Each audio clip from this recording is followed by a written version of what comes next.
And welcome back to Heart of the Woods. It's early in the morning, I'm having my morning tea, and we're about to continue reading. So, we have now spent a day and a half in Eisenfeld, and, well, things are creepy, but nothing supernatural seems to be going on so far. Let's continue and see what happens. Then she closes the door and disappears into the night.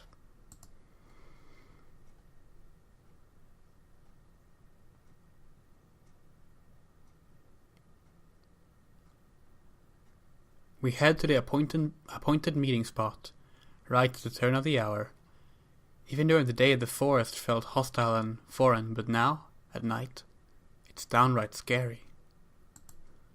Each rattle of a branch is a demon's footsteps, every gust of wind is a monster's breath. I stand close to Tara, treading on the backs of her feet several times. I think this is supposed to be the place. I look around the area. It's indistinguishable from the rest of the woods.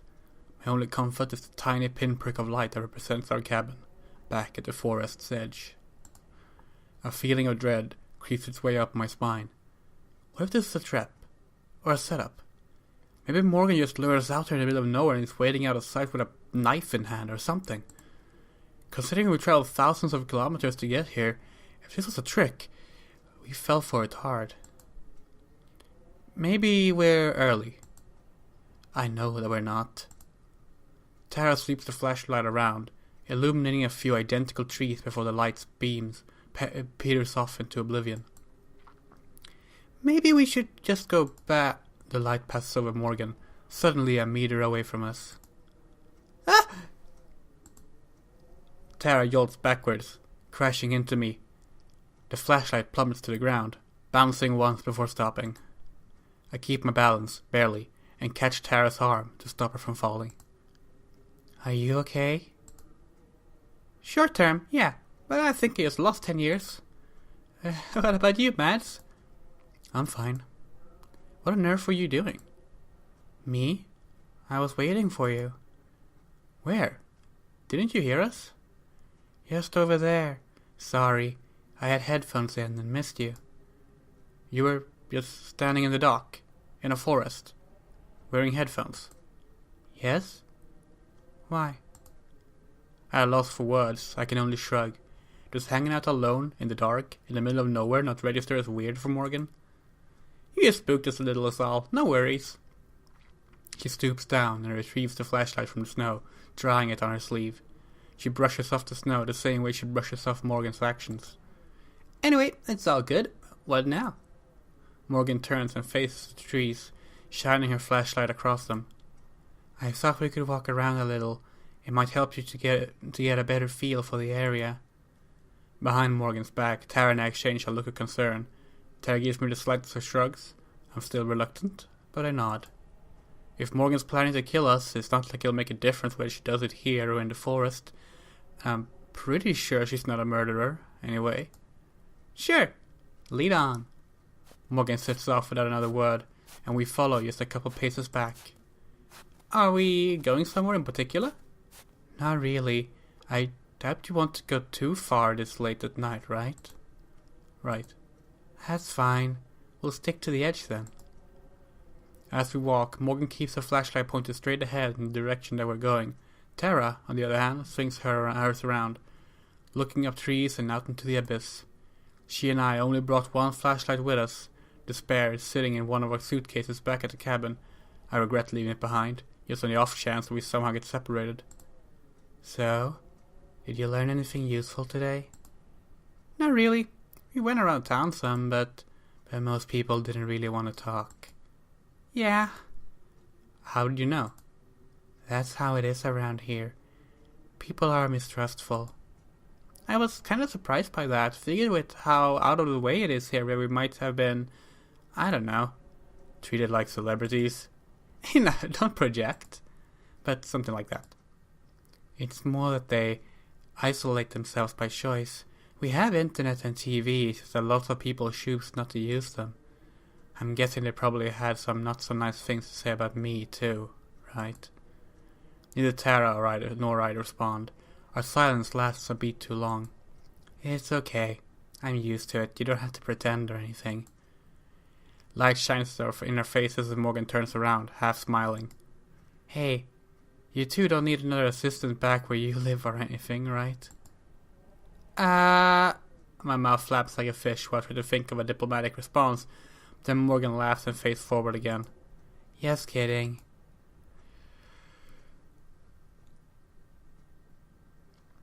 We trek on in awkward silence. I'm not even sure what we're supposed to be doing or looking for. We're just wandering in the dark, trusting that Morgan knows how to get back to the cabin. It's cold and my feet are sore, and I'm once again regretting coming to Eisenfeld. I gently tug at Tara's sleeve, right by her elbow. When she looks at me, I silently gesture back towards where we came from and shrug, hoping she'll get the message. Now? She mouths back. I nod. She gives a worried look over towards Morgan, who's now slightly farther away.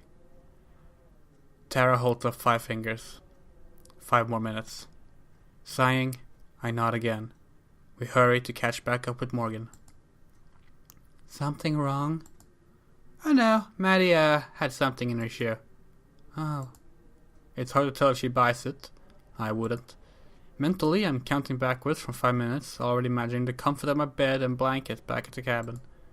How I'm going to survive a whole month of this is another issue for future me to worry about. I got lost out in this part of the forest once. 3 minutes and 32 seconds. 3 minutes and 31 seconds. Don't worry though, I know my way around now. Yeah, they mentioned something about that. I step on Tara's foot again, this time totally on purpose. I thought they might. Her tone is still completely nonchalant. At least Morgan seems impossible to offend. It's too bad, looks like it's going to snow tonight. We probably shouldn't stay out too late. Thank God. Yeah, that's too bad. I'm sorry, this was so disappointing.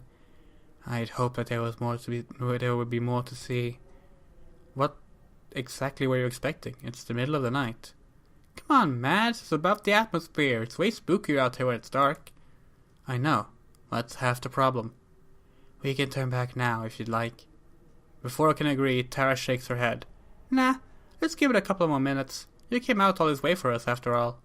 I glare at Tara, but I think she missed it. I lost track of my countdown, too. Whatever. The small apologetic smile that I barely noticed is little to assuage my discomfort. We traipse aimlessly through the snow for a while longer.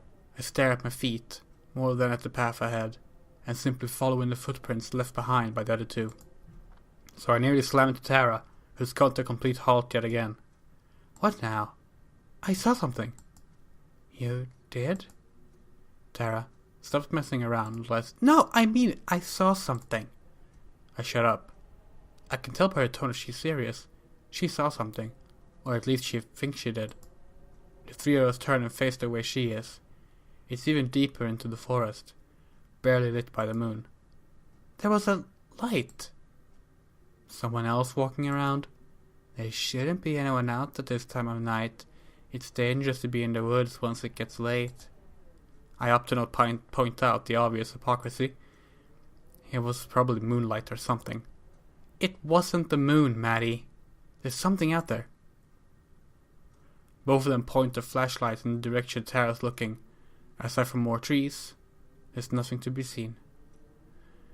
I want to take this opportunity and find out what what is this? I don't know.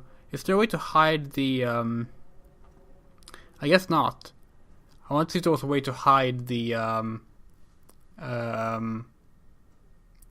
like the shadow for the text, so I can get a better look at the CG here. But I guess there isn't. Oh well. Tara, Maddie, she grins.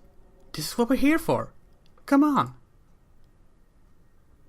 Tara breaks into a run, leaving Morgan and I behind in surprise. We exchange a look before Morgan runs off after her. I have no choice but to go too. The regret is almost instant. Cold knives pierce my lungs with each heavy breath. I'm not in the best shape to begin with, and the snow and boots don't make things any easier. The only consolation is that we're running in a straight line, so it won't be hard to follow our path back. Every so often we pause to catch our breath. The pace is catching up to Tara too, who has to fight to keep her smile on. Morgan seems unfazed by it all. I'm but 3 seconds away from the manor we give up when I see it.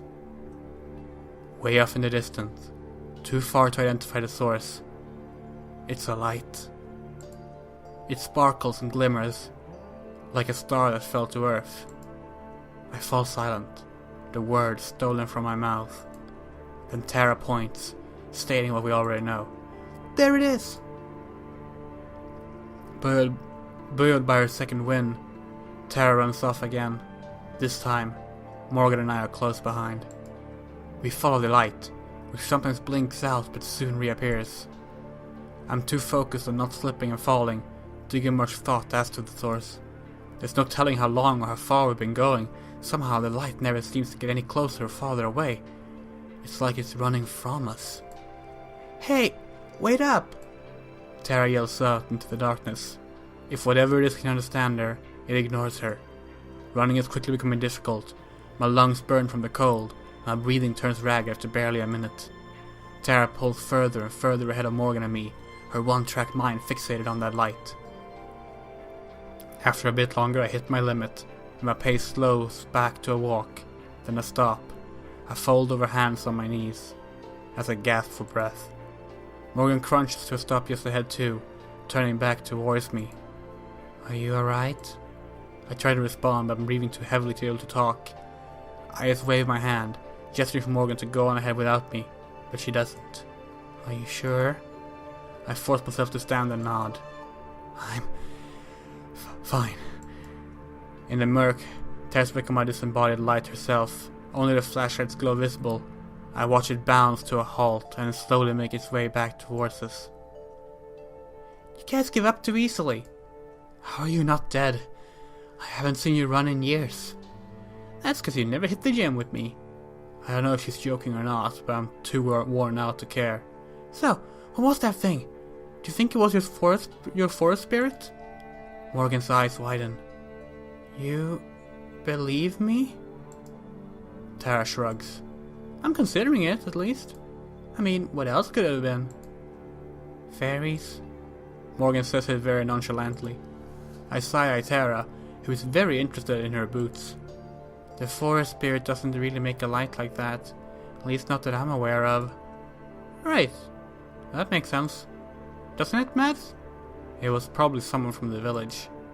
But as I say it, I know how unlikely that is. The way the light seemed to always maintain a precise distance was unnatural. I can feel the seeds of doubt being sown in my heart. But it was definitely strange. Tara looks at me with more pride than a rainbow flag.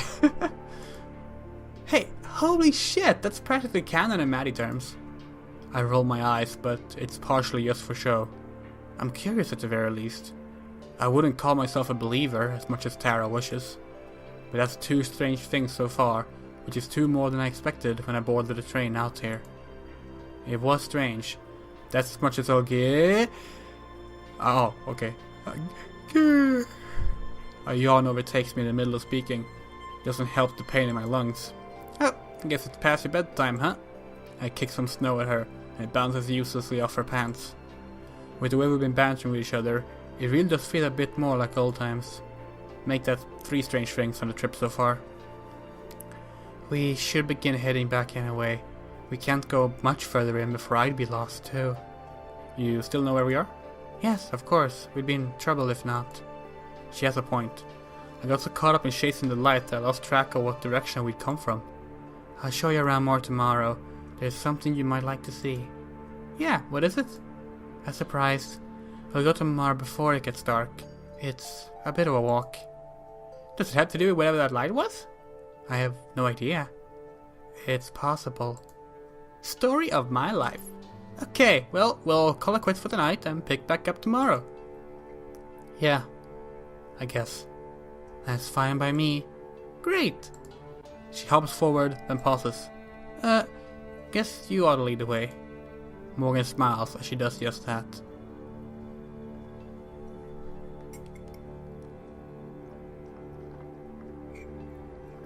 It only takes us 15 minutes or so to reach the cabin.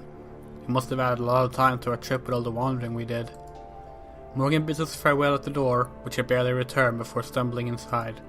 I'm halfway out of my boots by the time Tara's inside. Guess you're not staying up late then.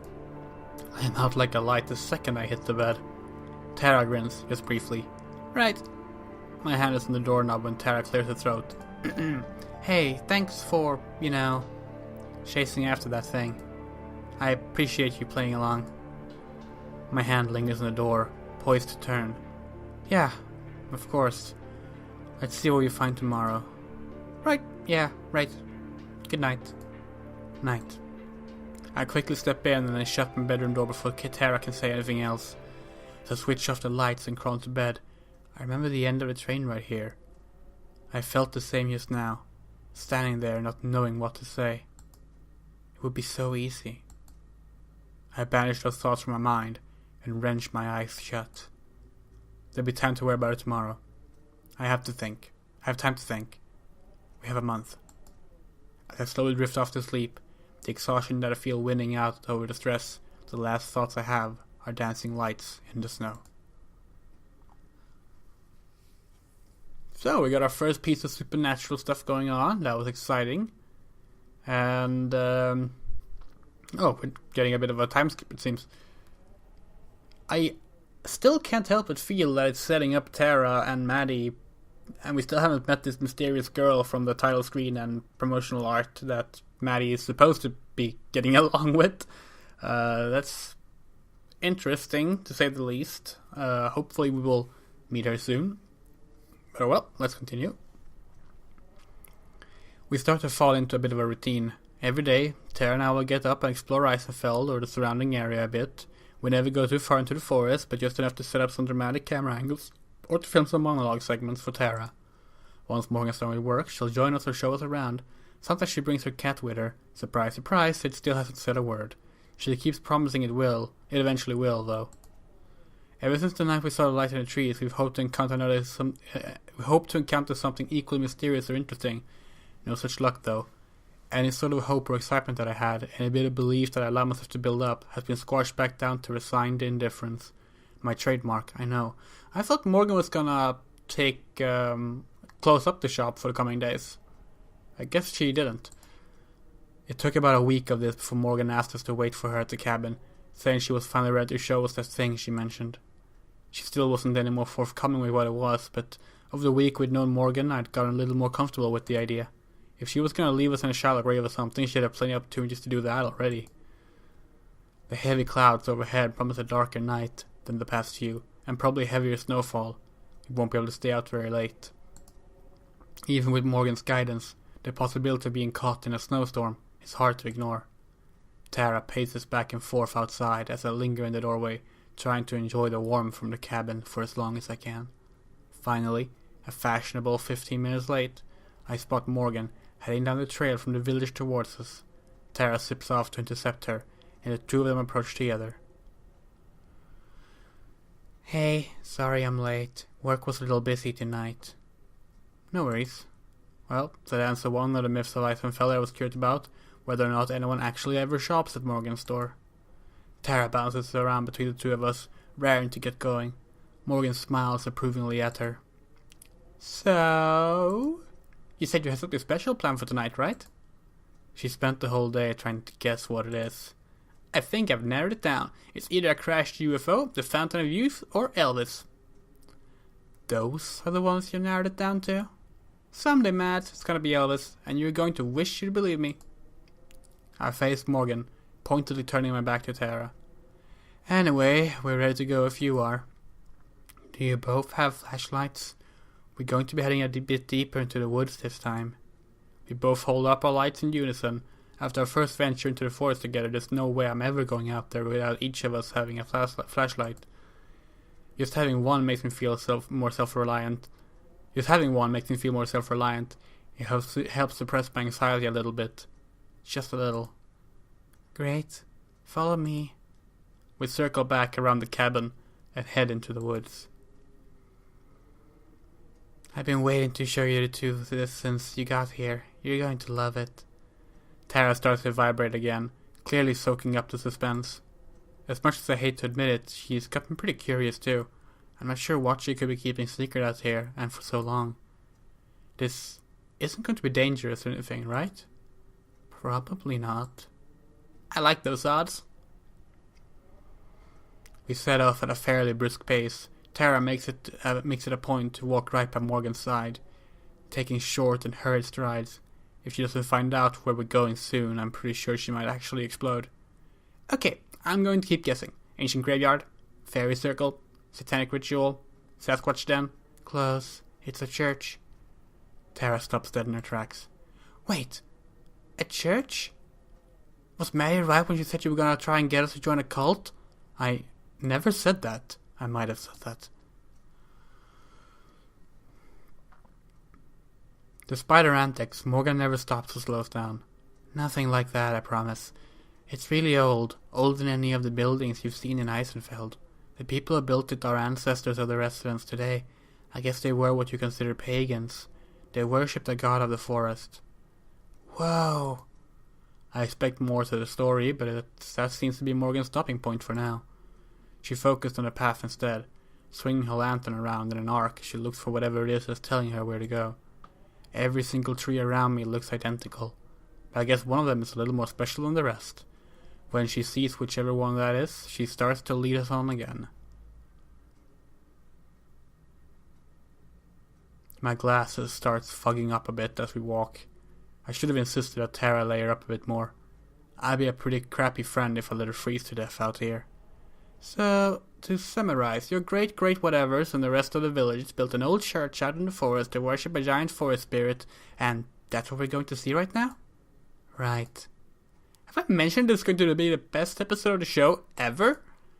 Morgan's got Tara hanging on to her every word, hook, line, and sinker. I'm glad she's having a good time at least. No thanks to me. You said it's older than the rest of the village. Do you know about how old? Centuries at least. I don't know how many. I've done some research on the history of Eisenfeld, but none of the books really mention it. How do you learn about it then? A lot of it comes from old journals or other documents left behind by people who used to live here. Parts of it are passed down as family legends too.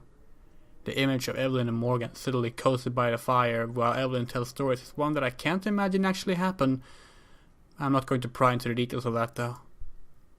You think we could take a look at the journals sometimes? Maybe we could show them off on the show, authentic first-hand accounts or something like that. For some reason, now Morgan stops, looking ponderous. I also realized that it's starting to snow, just barely, but enough to make me bite my lip and watch the sky.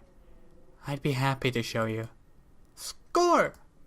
You're seriously the best. Thanks for doing all this. It's nothing, really. Don't all your hosts do the same? A lot of them only stick around for the first day or two, but then once they realize there's a lot of filming and setting up behind the scenes, they get bored. For all her issues, I can't deny that Morgan's been a much more gracious and helpful host than we're used to. We walk in silence for a little bit. All the while, the snow continues to fall, getting heavier and heavier. At first I try to ignore it, but it's hard. Like always, it seems it'll fall to me, and it'll fall to me to be the responsible one. Hey, Morgan? Are you sure it's safe to keep going? It's starting to snow pretty hard. Both of them look up, as if they hadn't noticed. Oh, you're right. Now it's Morgan who turns around and looks back at the way we came. I can practically hear the gears turning in her head. Tara watches, looking anxious. Oh, so she only worries if Morgan starts to look uncomfortable. It's going to get bad pretty soon. She says it so matter-of-factly that at first the severity of her words don't register. Then, every single alarm bell in my head starts ringing. What? How soon is pretty soon? And how bad? I'd say within the next half hour. Those clouds don't look too good. That's an understatement. They seem to be moving almost impossibly fast. Just like that, the weather has gone from a light snow to the start of a blizzard. We need to turn back then. Back to the cabin. I take a couple of steps, but the fresh snow has made it harder to walk. Even the trail that we just left behind has been partially obscured. We're close to the church and the cabin. I think we should go there and wait it out.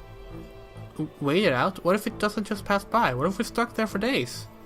It's better than being dead, you know. I turned to her in disbelief. No shit it is. Morgan wrings her hands, looking genuinely distressed. I don't know what's going on. I don't think it was... Once again, she looks back in the direction we came from, lost in thought. We're just wasting time standing here arguing, you know. Morgan said we should go to the church and she's the expert. I loathe to call her an expert at this point, but Tara's right that we don't have time to spare. We're definitely in dire straits if she's the one being the voice of reason. Fine, let's get going though. We don't waste any more energy on talking. We just follow Morgan as closely as we can. The light from her bounces in the wind, reminiscent of the light we followed just a few short days ago. I focus on it, using it as a beacon so it's easy to keep track of than Morgan herself. I bury my face into my scarf as much as I can, feeling the wind push against me and making it harder to walk. By now, the world around us started to grow more and more blurry. I'll be a whiteout before long. My heart beats hard in my chest and my anxiety starts to skyrocket. We keep walking, huddling closer together as we press on. Tara keeps a brave face. She's shuddering with more with each step. Morgan and I push a little closer to her, hoping to help shield her from the wind as much as we can. And we get back. If we get back. I'm not letting her take another step outside until she agrees to start wearing something warmer. After what feel like years, we come to a stop. My legs are laden with the effort of marching through the snow.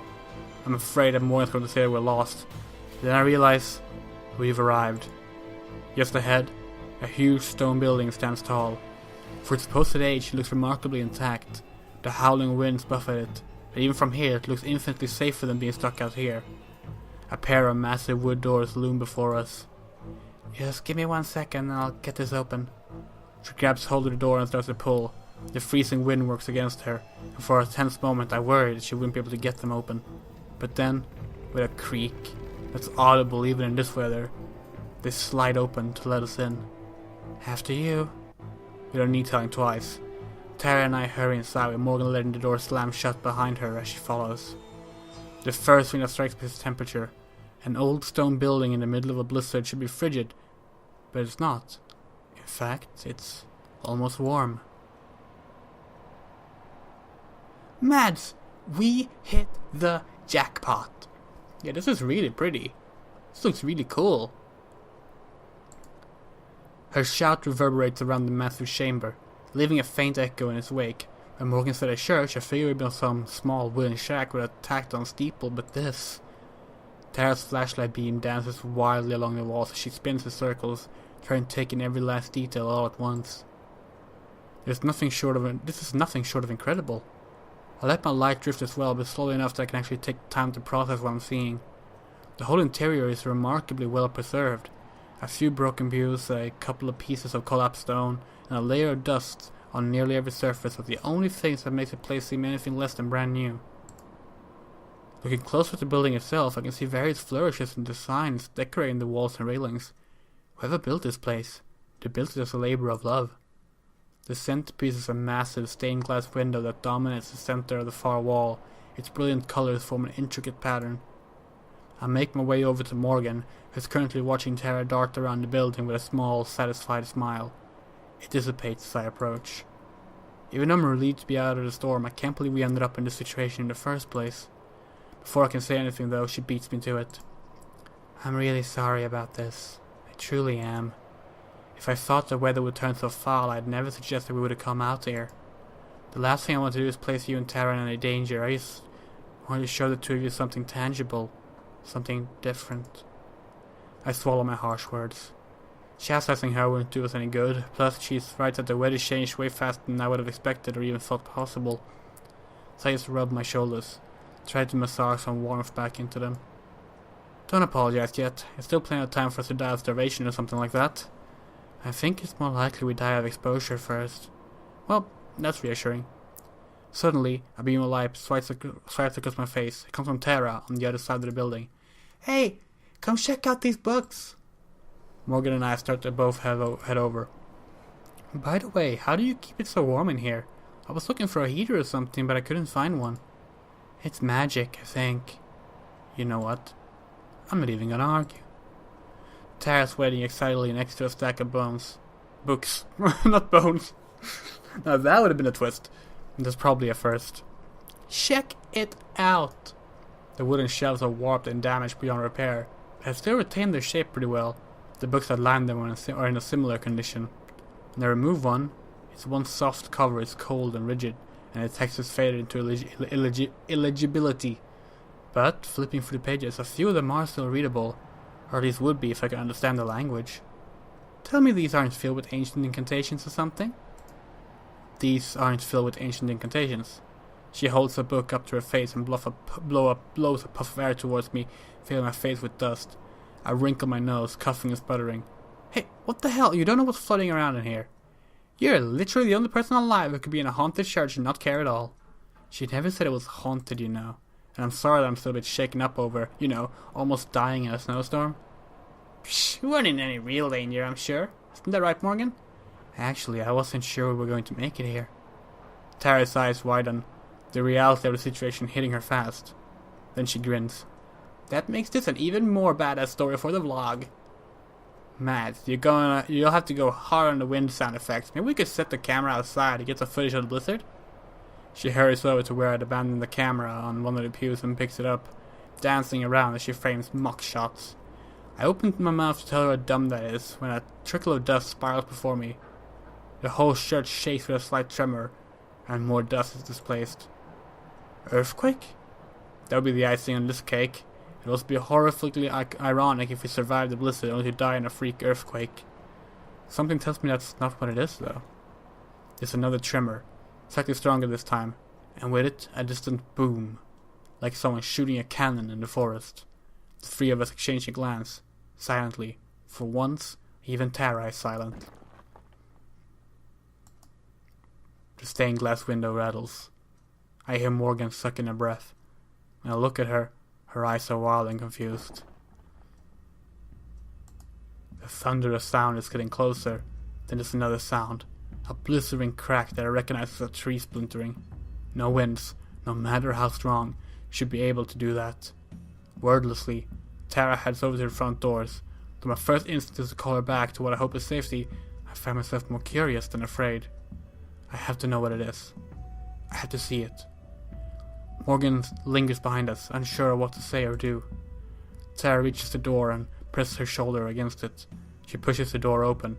It's a crack, or at least she tries to. But a terrifying wind catches and rips the door all the way open, as if presenting the scene before us. I struggle to comprehend what I'm seeing. Tall, taller than even the trees, stands what I can only describe as a monster. Two enormous luminous red eyes peer out across the black expanse of the night sky. Neither the howling wind nor the biting snow seem to affect it at all. Oh my god. That's not possible. This can't be happening. This can't be real. My legs are about to collapse under me. My heart drops like a rock in my chest, and every heartbeat sends a rush of blood through my body so strong it drowns out the cacophonous storm. Tara fumbles with the camera, her hands shaking violently, cursing, trembling. She struggles to lift it up to her face, repeatedly loosening her grip as she tries to focus on the thing in front of us. I don't know if she can even have the presence of mind to do that. My thoughts are a blur as my mind doesn't best to process what I'm seeing. It's like the forest itself came to life. Like a whole mass of trees just uprooted themselves from the ground to form something that can't possibly exist. Branches twist and contort into each other. One tree splits into 10. Wood, rotting into decay and growing anew again, spin from the impossible red center. Two immense horns pierce the sky, looking like lightning bolts permanently imprinted against the clouds. Every thought that I can manage to form is fleeting. Every rational part of me tells me that what I'm seeing shouldn't exist, that it isn't possible. How can I? Yet here it is, undeniable. All I can do is stare. The red glows brightly, burning my eyes, like it's staring right back at me. Maybe it is. The beast shuffles forwards, its feet obscured by the forest below. With each movement, there's another massive echo. Trees crackle and snap beneath its immense weight like twigs, flattened to nothing and buried under the snowfall.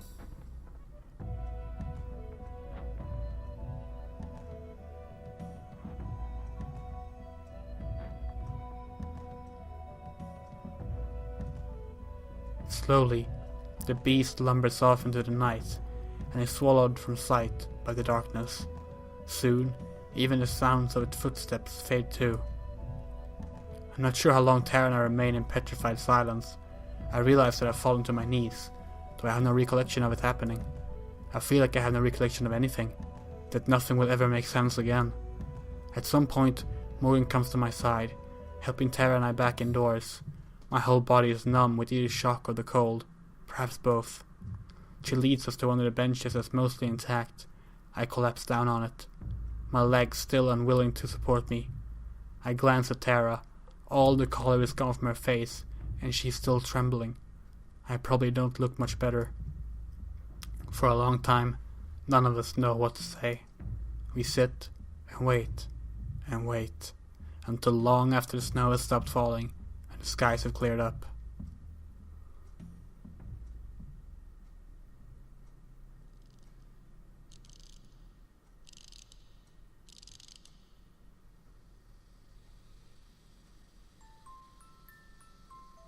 So that was the chapter 1 beta, and there's the girl we never got to meet. Oh yeah, this was really, really good.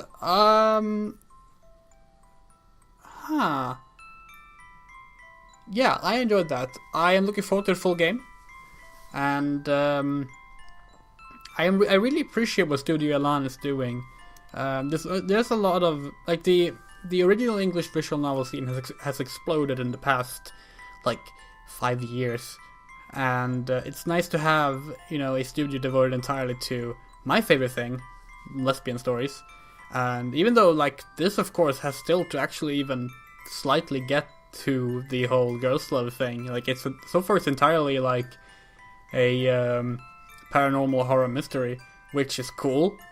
Like that's really neat.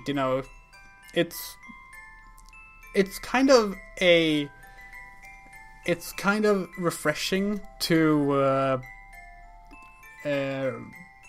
be reminded that there can be you can have a girls love visual novel set in more settings than just established couple or high school romance, which is the more common ones. But yeah, that was really good. I'm thankful for being given a copy of the Chapter 1 beta. I want to say thank you to Cyber Shoujo for providing me with that. And yeah, check out Heart of the Woods. I think it's gonna be a highlight of the year in terms of visual novel releases. And yeah, it's good. I'm not sure what else to say. Thank you for watching, and I can't say for sure when I will get my hands on a full game. I sort of can't afford buying games right now at all, like not even cheap games. But once I do, I will definitely continue this. I had a really good time reading this, and yeah, this was good. See ya.